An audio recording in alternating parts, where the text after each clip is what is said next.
मंगलमय मंगलकरण वीतराग विज्ञान नमो ताहि जाते भये अरहंतादि महा जो विद्यादि सागर सुधी जो विद्यादि सागर सुधी गुरु हैं हितैषी शुद्धात्म में निरत नित्य हितोपदेशी वे पाप ग्रीष्म ऋतु में जल हैं सयाने पूजूं उन्हें सतत केवल ज्ञान पाने पूजूं उन्हें सतत केवल ज्ञान पाने। बोले भगवान महावीर स्वामी की, आचार्य कुंद कुंद स्वामी की, आचार्य गुरु विद्यासागर मुनि महाराज की।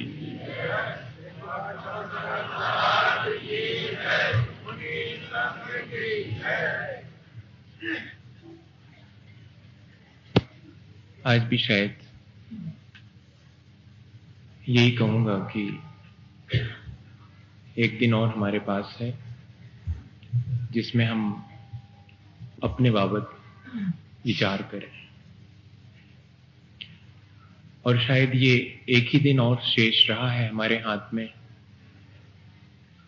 पूरे एक वर्ष में, जो शायद कभी धर्म की बात भी सुनना पसंद नहीं करते हैं, उनने भी बहुत कोशिश करके इन 10 दिनों में थोड़ा सा धर्म करने की कोशिश तो की है। ये 10 दिन देखो कितने कीमती हो गए कि 355 दिन पर भारी हो गए। जिसने कभी मंदिर आने का नहीं सोचा होगा वो भी ये सोच के कि चलो पर्यूषण लगे हैं, 10 लक्षण लगे हैं, चलना चाहिए, दर्शन तो करके आते हैं। आज भी ये भले ही परंपरागत पर्व हों पर इनका महत्व तो है। हमने शुरुआत की थी धरती से, क्षमा से, और आज हम समापन करेंगे आकाश से, ब्रह्मचर्य से। ब्रह्मचर्य के मायने बहुत ज्यादा कठिन नहीं है। आकाश की तरह निर्मल हो जाना और आकाश की तरह सबको समान भाव से अपने हृदय में जगह देना, इसी का नाम ब्रह्मचर्य है। एक वृक्ष की तरह हम इस यात्रा को देखें तो बहुत आसान होगा। हमने 10 दिन जो यात्रा की है, एक बीज गिरता है जमीन के भीतर, जब वो झुकना नहीं पसंद करता है, जब वो गिरना पसंद करता है, जब वो धरती को अपने आप को दे देता है, तब उसकी यात्रा शुरू होती है और फिर गलना स्वीकार करता है। गिरना क्षमा है, धरती की तरह हो जाना, और उसके बाद गलना वो विनय है। जब वो गलता है तभी उसमें अंकुरन होता है, और अगर सीधा सीधा ना हो, टेढ़ा मेढ़ा निकले तो कहीं वहीं जमीन में ही खो जाएगा। सीधा निकल करके बाहर आता है। ये सीधापन ऊंचाइयां देता है। और फिर कभी आपने देखा कि उसके ऊपर कैसे थोड़ी सी माटी उस बीज के ऊपर लगी रहती है। वो माटी जब हट जाती है तब पूरी तरह से रोशनी में आता है वो पौधा। वो माटी हटना विकारों को जीतना है, लोभ को जीतना है, पवित्रता को प्राप्त करना है, और जो बाहर निकल करके प्रकाश का, रोशनी का अनुभव है, वही तो सत्य धर्म है, वही तो सच्चाई का अनुभव है। फिर क्या करते हैं, बहुत छोटा सा पौधा है, बाढ़ लगाना पड़ेगी, नहीं तो गाय भी आकर के पैर रख देगी या कि मुंह मार के चली जाएगी, खा जाएगी। तो एक बाढ़ लगा देते हैं उसकी रक्षा के लिए। सच्चाई की प्राप्ति के बाद बुराइयों से बचने के लिए जो हम अपने को संयमित कर लेते हैं, उसी का नाम तो संयम धर्म है। वो हमने बाढ़ लगा ली है, और फिर धीरे धीरे पौधा बढ़ता है फिर इतना बढ़ना शुरू करता है कि आग बरसे, चाहे पानी बरसे, चाहे ठंड पड़े, सब सहन करता है, बड़ी तपस्या करता है। तब वृक्ष बड़ा होता है और बड़ा होकर के फल फूलदार होता है। फिर जब फल फूल से लग जाता है तो अपने आप देना शुरू कर देता है। जो भर जाता है वो ही दे सकता है। और फिर त्याग शुरू होता है, सब ले जाओ, पूरे फल निकाल के ले जाओ, फूल निकाल के ले जाओ, सुगंध ले जाओ, सब कुछ देना शुरू कर देता है। और देते देते फिर एक दिन अकेला, एकाकी, जब तक देता है तब तक तो सब लोग आते हैं उसके पास। जिस दिन उसके फल और फूल सब खत्म हो जाते हैं उस दिन कोई नहीं आता, तो एक अकेला चुपचाप एकाकी, फिर भी मन में कोई विकल्प नहीं उसके कि कोई क्यों नहीं है उसके पास, वो सफिशिएंट है अपने लिए, वो पर्याप्त है, ऐसा चुपचाप खड़ा रहता, फिर भी छाया देता रहता है। जो आकिंचन को उपलब्ध होता है उसकी छाया सबको मिलना शुरू होती है और उसकी ऊंचाई कहां जाती है? आकाश में। वो आकाश की ऊंचाइयां छू लेता है वो पौधा। ठीक इसी तरह से अगर हम अपने जीवन के इस बीज को क्षमा की धरती में बोते हैं तो एकदम आकाश की ऊंचाइयां पाते हैं, ब्रह्मचर्य की ऊंचाइयां पाते हैं। बहुत आसान से हमारे 10 धर्म आज के दिन हमने शायद प्राप्त कर लिए होंगे। ब्रह्मचर्य के सीधे सीधे अर्थ हैं आत्मलीनता का नाम ब्रह्मचर्य है। लेकिन आत्मलीनता इतने जल्दी सधती नहीं है, तो क्या करें? तो कहते हैं देह के प्रेम से हटकर आत्म प्रेम की तरफ बढ़ना, इसका नाम ब्रह्मचर्य है। देह प्रेम से पार होकर के, ऊपर उठ करके आत्म प्रेम की तरफ बढ़ना, इसी का नाम तो अपनी आत्मा से भी प्रेम और प्राणी मात्र की आत्मा से प्रेम। अभी तो अपनी देह से प्रेम हो जाता है तो उसको सजाने में लग जाते हैं, दूसरे को अपनी देह से रागान्वित करते हैं या कि दूसरे की देह से सौंदर्य करते हैं। तो कहते हैं दूसरे की आत्मा से प्रेम करो, अपनी आत्मा से प्रेम करो, तब जीवन में ब्रह्मचर्य आसानी से घटित हो सकता है। ऐसे आत्म प्रेम या कि प्राणी मात्र से प्रेम का ये धर्म है, इसकी शुरुआत यहीं से होती। ज्ञानेंद्र कुमार को तो लिखना पड़ा कि मुझसे कोई कहे कि ब्रह्मचर्य क्या है, तो मैं कहूंगा सबके प्रति प्रेम का नाम ही ब्रह्मचर्य। और दूसरी जगह लिखते हैं कि ये कैसे घटित होता है जीवन में, तो कहते हैं कि मातृत्व का विस्तार हो जाए तो ये घटित हो जाता है। गांधी जी ने स्वयं अपने जीवन में एक दिन जब किसी ने बाजू में बैठी थी तो कहा कि ये कौन है, आपकी मां है क्या? तो थोड़ी देर तो सोच में पड़े, फिर बोले कि हाँ बा हमारी मां है, आज से हमारी मां हो गई।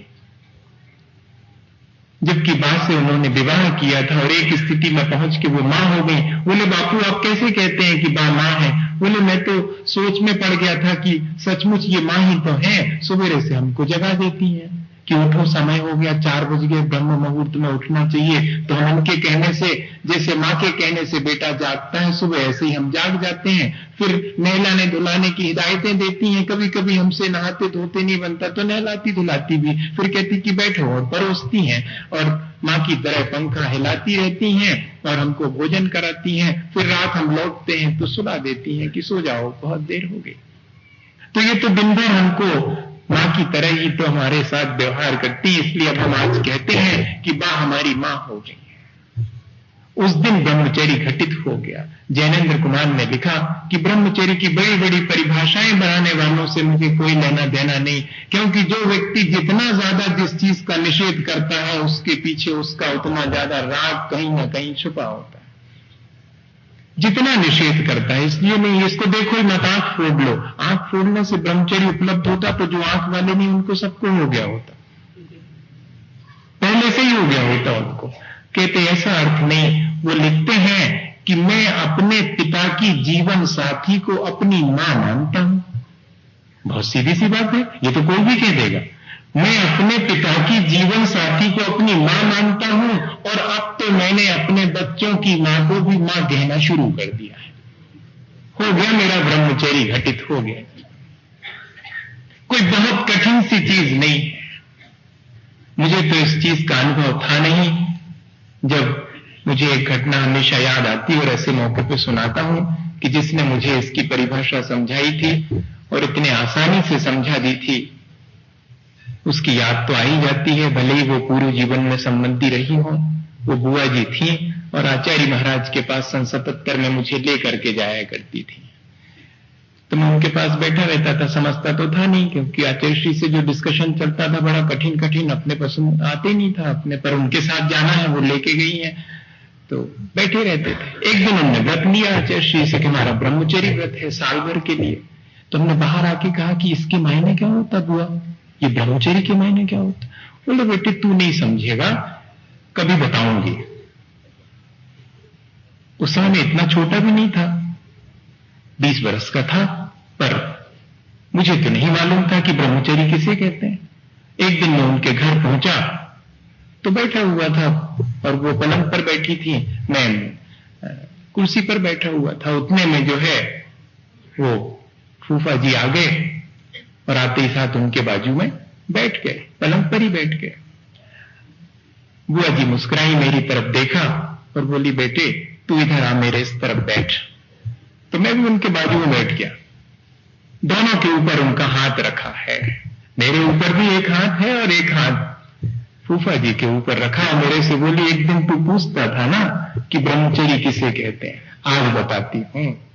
अभी पूरी तरह से मेरे जीवन में आया नहीं है, अभी जो धारा तेरे ऊपर जो हाथ रखा उसमें बह रही है, वो इस तरफ के हाथ में नहीं बह रही। जिस दिन ऐसी धारा इस हाथ में बह जाएगी उस दिन मेरा ब्रह्मचर्य हो जाएगा। इसी को ब्रह्मचर्य कहते हैं।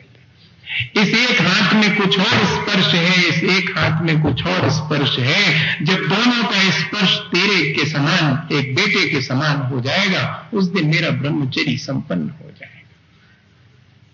तब की परिभाषा आज भी मेरे समझ में आती है। शायद जीवन में इतनी पवित्रता हमारे आती है कि हमें सिवाय दूसरे में ब्रह्म के, परमात्मा के कुछ और दिखाई नहीं पड़ता। अनचेस्टिटी होने का सवाल ही नहीं उठता है अगर कहीं किसी को परमात्मा और आत्मा दिखाई पड़ जाता है।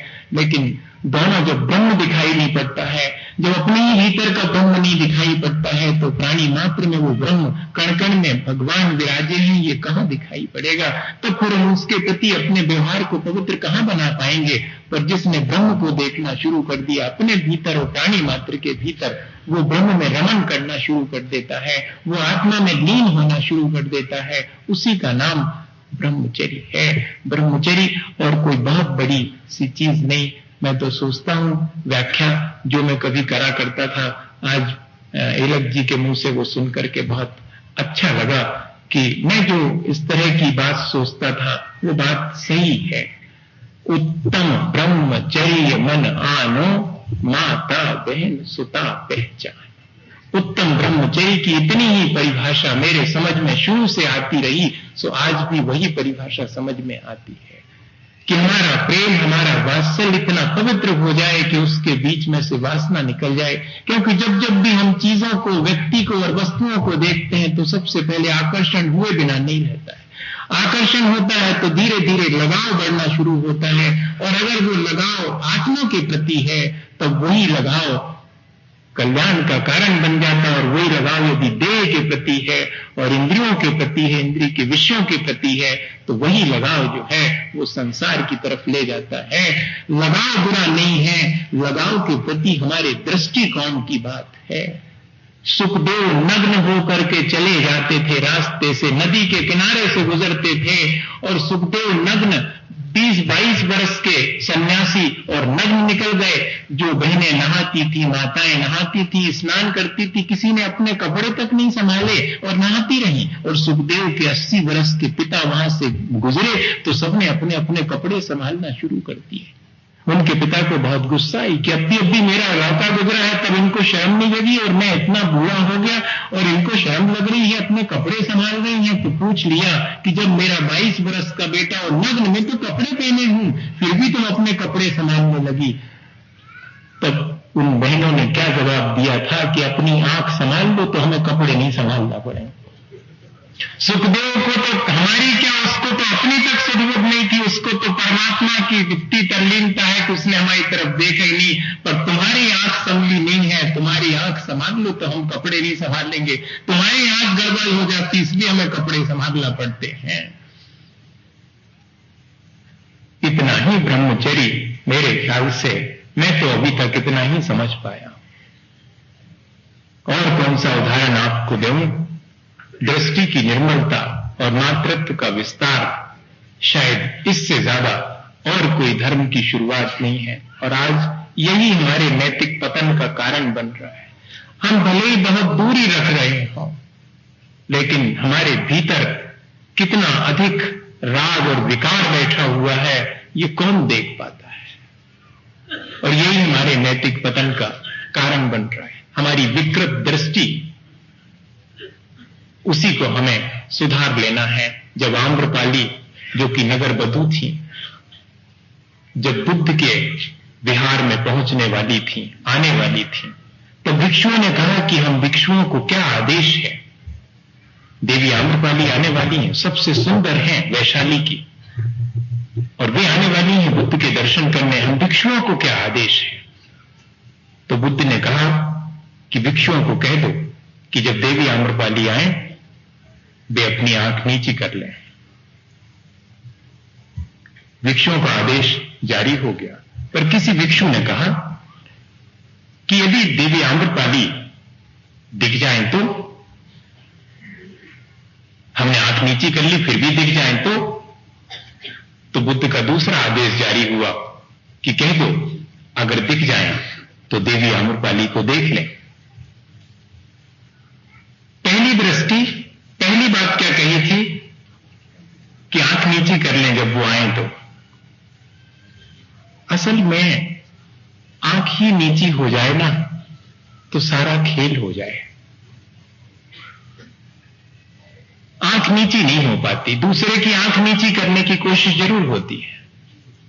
अपनी आंख नीची हो जाए तो दूसरा आदेश जारी हुआ था कि अगर देवी आम्रपाली दिख जाए तो देख लेना, पर देखने की कोशिश मत करना, दिख जाए तो देख लेना। पर किसी भिक्षु ने और आगे बढ़कर के प्रश्न पूछवाया कि जाकर के बुद्ध से पूछें कि अगर कोई भिक्षु देवी आम्रपाली को देखना चाहे तो क्या आदेश है? तो बुद्ध ने तीसरा और आखिरी आदेश जारी किया था कि जाओ, ये अंतिम आदेश है भिक्षुओं को, कह दो कि देवी आम्रपाली आए तो वे देवी आम्रपाली को जी भर के देखें, लेकिन आसक्त न हो। आखिरी आदेश है। पहली बार की दृष्टि नीची कर लेना, दिख जाए तो देख लेना, देखने की चेष्टा मत करना, अगर देखने की इच्छा भी हो देख लेना, पर आसक्त मत होना। इसी का नाम ब्रह्मचर्य है, चाहे जैसे आप उसको प्रदर्शित करना चाहें। और एक घटना आपको सुनाता हूं। मैंने बहुत पहले नवनीत में कविता सुना देता हूं। आचार्य महाराज को बहुत पसंद आई थी ये कविता। अभी तुमने आग के रंग के कपड़े पहने हैं, गेरुआ वस्त्र धारण कर लेते हैं सन्यासी। अभी तुमने आग के रंग के कपड़े पहने हैं, अभी तुम्हारा काम योग की आग में जला नहीं है। अभी तुम्हारा काम योग की आग में जला नहीं है, तभी तो फर्क नजर आता है स्त्री और पुरुष में। तभी तो फर्क नजर आता है स्त्री और पुरुष में। स्त्री के पीछे भागना और स्त्री से दूर भागना, यात्रा दोनों में जारी है। स्त्री के पीछे भागना और स्त्री से दूर भागना, यात्रा दोनों में जारी है। जब तक ये यात्रा जारी है तब तक संन्यास की यात्रा अभी शुरू नहीं हुई है। एक बौद्ध भिक्षु जो कि बहुत युवा था, अपने वृद्ध भिक्षु के साथ नदी के किनारे जाता था। अचानक देखा कि एक बहन, कम उम्र वाली बहन, और नदी में डूब रही है, बचाने के लिए हाथ उठा रही। उस युवा भिक्षु ने यहां वहां नहीं देखा और कूद करके उस बहन को उठा करके नदी के किनारे रख दिया। जो बूढ़ा वाला भिक्षु था उसने आंख देखी, गौर से घूर करके देखा, पाप कर लिया तुमने। वो उसको टोसता रहा पूरे रास्ते, जब तक कि मैं बुद्ध से कहूंगा तुमने उसका स्पर्श किया, तुमने उसे बाहर क्यों निकाला? और युवती थी वो भिक्षु जो नवयुवक था चुप रहा, उसने कुछ नहीं कहा। जाकर के उस वृद्ध भिक्षु ने बुद्ध से कहा कि इस भिक्षु ने ऐसा ऐसा करा है, इसे प्रायश्चित दिया जाए। तो मालूम बुद्ध ने क्या कहा कि प्रायश्चित के भागी तो तुम हो। उसने तो उसे उतार के वहीं रख दिया, तुम तो यहां तक ले आए उसके लिए। उसने वहीं निकाल के छोड़ दिया, भूल गए हो कि कौन था कौन नहीं था, तुम यहां तक धो रहे हो, तुम अभी तक उसका स्पर्श कर रहे हो, प्रायश्चित के भागीदार वो नहीं तुम हो।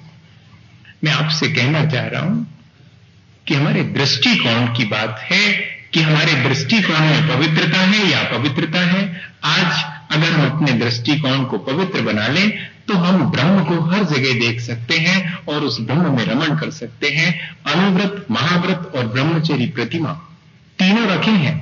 पशुओं ने कभी संबंध नहीं बनाए। मनुष्य होशियार है और उसकी होशियारी उसको गिरा भी सकती, उसकी होशियारी उसे संभाल भी सकती। इसलिए बहुत होशियार लोगों ने, बहुत समझदार लोगों ने पशुओं के जैसे संबंध नहीं बनाए हैं, उन संबंधों को परिष्कृत किया है। पशुओं में मां बेटे का संबंध नहीं होता है, वहां सिर्फ दो ही हैं, स्त्री और पुरुष। लेकिन यहां मनुष्य ने डेवलप होकर के संबंध बनाना शुरू किए हैं कि ये मां है तो ये बहन है तो ये बिटिया है। बस इतने संबंध उसने बना करके अपने को बहुत सीमित कर दिया है। कहते इसी का नाम ब्रह्मचर्य अनुव्रत है। किसी एक के साथ हमने अपना संबंध स्थापित, वैवाहिक जीवन, और वो भी क्यों? मुझे एक ऐसी संतान उत्पन्न करनी है जो धर्म के मार्ग पर चल सके और मेरे परंपरा को निभा सके, इसलिए विवाह करना है। और विवाह का कोई मकसद नहीं है। महापुराण पढ़िए, उसमें लिखा है कि विवाह की परिभाषा क्या है और विवाह का मकसद क्या है। एक ही मकसद है कि मैं पूरी तरह से ब्रह्मचर्य महाव्रत को अंगीकार नहीं कर पा रहा हूं, इसलिए अनुव्रत लेता हूं। अनुव्रत में भी ब्रह्मचर्य है, किसी एक के साथ संबंध रखना भी ब्रह्मचर्य कह रहे हैं। इसके मायने क्या है? इसके मायने ये है कि जो हमारी दृष्टि थी वो सबके प्रति पवित्र हो रही है, इसलिए ब्रह्मचर्य, हालांकि आंशिक रूप से है, पूरी तरह से नहीं है, हम सही में। इसलिए चार बातों का ध्यान इसको प्राप्त करने के लिए रखा जा सकता। दृष्टिकोण तो आपको मालूम पड़ गया होगा कि क्या दृष्टिकोण होना चाहिए। लोग बाहर से 7 हाथ की दूरी की बात करते हैं और भीतर से 1 इंच की दूरी भी नहीं रखते हैं। मैं उनसे कहना चाहूंगा कि बाहर से भले ही इंच भर की दूरी ना हो, पर भीतर से दूरी बनाए रखिए। और कम से कम दूसरे के लिए कोई भी देखता है तो बस एक ही दृष्टि से देखता। दो लोग बात कर रहे होंगे तो हर व्यक्ति कोई दूसरा संबंध भी उसको नहीं आता। मेरे ख्याल से एक ही संबंध आता, दूसरा संबंध तो आते नहीं। आज इतनी विकृत दृष्टि हो गई। अपने को बहुत पवित्र मानने वाले लोगों की बात मैं आपसे कर रहा हूं कि अगर कोई खड़े होकर के और 2 लोग बैठ के बात कर रहे होंगे, वो बहन भी होगी, तब भी उनकी पहली दृष्टि यही जाएगी, गलत दृष्टि ही जाएगी, भले ही बात करने वाले की गलत दृष्टि ना हो। इसका परिणाम सीता जी को मिला था। पूर्व जीवन में उन्होंने जो मन में भाव ला लिया था, एक मुनि महाराज जी और उनकी गृहस्थ अवस्था की बहन बैठ करके तत्व चर्चा करती थी, और सीता जी का पूर्व जीवन का जीव उसने इतना ही विचार कर लिया था कि अच्छी जोड़ी बनी। उन साधु के प्रति ऐसा भाव करने का परिणाम ये लगा कि उनके ऊपर एक छोटे से आदमी ने इतना बड़ा अपवाद लगा दिया। लेकिन ध्यान रखना, वे पतिव्रता थी, और कितनी बड़ी पतिव्रता थी। राम और सीता जी का जो जीवन है सबसे आदर्श जीवन माना गया है। कितनी पतिव्रता थी। कभी आप पद्म पुराण उठा करके देखिए, जब अग्नि में प्रवेश की बात करी जाती है कि दिव्य न्याय होगा, कौन सा पसंद है तो अपने आप स्वीकार करती है कि अग्नि में गुजर करके बता सकती हूं, तो गुजरो अग्नि से। और कहते हैं कि ओम नमः सिद्धेभ्यः कह के सीता जी ने श्लोक पढ़े थे। क्या श्लोक का आशय था कि हे अग्नि, यदि मैंने स्वप्न में भी राम के सिवाय अन्य किसी पुरुष का स्मरण भी किया हो तो तू मुझे क्या जलाएगी? मैं तो पहले ही जल के नष्ट हो गई। अग्नि के सामने खड़ी है और कह रही है कि हे अग्नि, अगर मैंने स्वप्न में भी राम के सिवाय अन्य किसी को चाहा होगा, स्मरण भी किया होगा स्वप्न में भी, तो तू क्या मुझे जलाएगी? मैं तो अपने आप ही जल के मर गई। और अगर मैंने नहीं किया है तब भी तू मुझे क्या जलाएगी? मैं प्रवेश करती हूं। अगर मैंने किसी का स्मरण राम के सिवाय और किसी को नहीं चाहा तो तू मुझे क्या जलाएगी? मैं अभी प्रवेश करके बताती हूं। प्रवेश कर गई थी, देवों ने जय जयकार करना शुरू कर दी थी। और उस समय देखने लायक था कि जिसने अकेला अनुव्रत लिया था, ब्रह्मचर्य अनुव्रत था, सिर्फ राम को ही अपना माना था, इसके अलावा सबके प्रति दृष्टि में निर्मलता थी। उनका चमत्कार देखिएगा कि पूरे में पानी पानी हो गया था और फिर तो सबको बचना मुश्किल हो गया था। सीता जी अकेले कमल पर स्पष्ट जलते भिन्न कमल है। जैसे ऐसा ही एक गृहस्थ में रह करके भी और एक गृहिणी को अपने साथ रखकर भी वैवाहिक जीवन जी करके भी कोई व्यक्ति ब्रह्मचर्य अनुव्रत से रह सकता है। और उसका महात्मा अगर देखना है तो कभी सीता जी के जीवन का आदर्श देख लीजिएगा कि कमल के ऊपर विराजी हैं, रामचंद्र जी के चरणों तक आकर के पानी रुक गया था कि बोलो क्या करना है। और उसके बाद जब वो आरी का दीक्षा ले लेती हैं तब रामचंद्र जी भी उनको आरिका माता को प्रणाम करते हैं कि मां प्रणाम। सीता राम कहते हैं, सबसे पहले सीता जी का स्मरण करते हैं। वो पहले आरिका बनी थी, रामचंद्र जी ने तो बाद में ग्रह परित्याग करके और आत्म साधना करके मुक्ति पाई थी। एक ब्रह्मचरी आश्रम में नहीं रहने वाला, गृहस्थ आश्रम में रहने वाला व्यक्ति भी इतनी ऊंची साधना कर सकता है। इसके मायने हैं कि आज हम भी अगर चाहें तो इस ब्रह्मचर्य को अपने जीवन में उपलब्ध कर सकते हैं। इतना ही है ध्यान रखने लायक कि मानसिक स्वस्थता रहे, स्वस्थ मानसिकता रहे, पहली बात। और दूसरी चीज, इंद्रियों का क्रम से हम संयम रखें और ऐसे लोगों के साथ रहें जो कि चारित्रवान हैं, उन्हीं से मित्रता रखें, उन्हीं का सानिध्य पाएं, वैसा ही साहित्य अपन पढ़ें जिससे हमारा चारित्र का विकास हो। घटिया साहित्य पढ़ेंगे, घटिया लोगों के साथ रहेंगे। हम तो ये जानते हैं कि जिसकी जैसी आदत उसको वैसे लोग मिल जाते हैं। उसके आसपास आप देख लीजिए, जो जैसा होगा उसके आसपास वैसे ही लोग अपने आप जुड़ जाएंगे, जोड़ने की भी आवश्यकता नहीं। पर आप सावधानी रखिए, अगर आप चारित्रवान अपने को बनाना चाहते हैं तो चारित्रवान की ही संगति प्राप्त करिएगा। और आखिरी बात, भगवान की प्रार्थना करना मत भूलिएगा। लिखा है जो गुरु के समीप रहता है या गुरु को अपने समीप रखता है वही व्यक्ति ब्रह्मचर्य से युक्त होता है। जो भगवान की प्रार्थना में निरंतर लीन रहता है वो ब्रह्मचर्य का ठीक ठीक पालन कर सकता। चार ही बातें हैं, एक तो स्वस्थ मानसिकता और धीरे धीरे इंद्रियों का संयम और एक अच्छी संगति और भगवान के प्रति ईश भक्ति जिसको कहते हैं, प्रार्थना। ये चार बातें अगर जीवन में आती हैं तो आज का ये धर्म हमारे जीवन में बहुत आसानी से हम प्राप्त कर सकेंगे। मैं भावना भाता हूं कि हम सब आज इस समापन दिवस पर, इसको समापन इसलिए कह रहा हूं क्योंकि अब फिर से ये 1 साल बाद 10 दिन लौटेंगे, पर यदि हम चाहें तो इन 10 दिनों को अपने जीवन में रोज रोज घटित कर सकते हैं, इनके आने से पहले, और हम अपनी तैयारी हमेशा रख सकते हैं।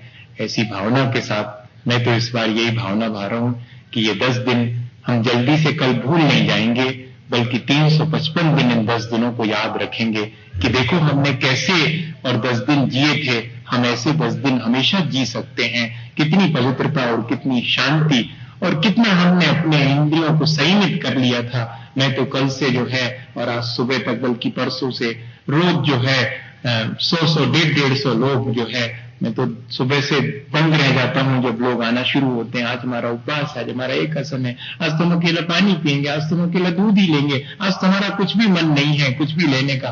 अच्छा लग रहा है, 5 दिन हो गए हैं, 7 दिन हो गए हैं। आज तो उनका सम्मान भी होना चाहिए था जिनने 8-8 10 छोटे छोटे बच्चे हैं, 18 वर्ष के, 20 वर्ष के, और 5-5 दिन नहीं, 8-8 दिन, 9-9 दिन के जिन्होंने उपवास कर लिए हैं और अकेला पानी भी लिया है तो लिया है, नहीं तो पानी भी नहीं लिया है। इन सब का हमें जो सही नहीं है उसका सम्मान करने का दिन है। आप अपने मन से कम उनका सम्मान तो करिएगा कि हाँ सचमुच इन्होंने संयम धारण करके हमें भी दिशा दी है और अपने जीवन को पवित्र बनाया है। ऐसे अगर हम संयमित व्यक्ति का भी सम्मान करेंगे और अच्छे लोगों का सम्मान करेंगे तो हमारा जीवन भी पवित्र होगा। सच्चाइयों का सम्मान करना ही शायद मेरे जीवन में, मैं तो सोचता हूं, धर्म की शुरुआत है।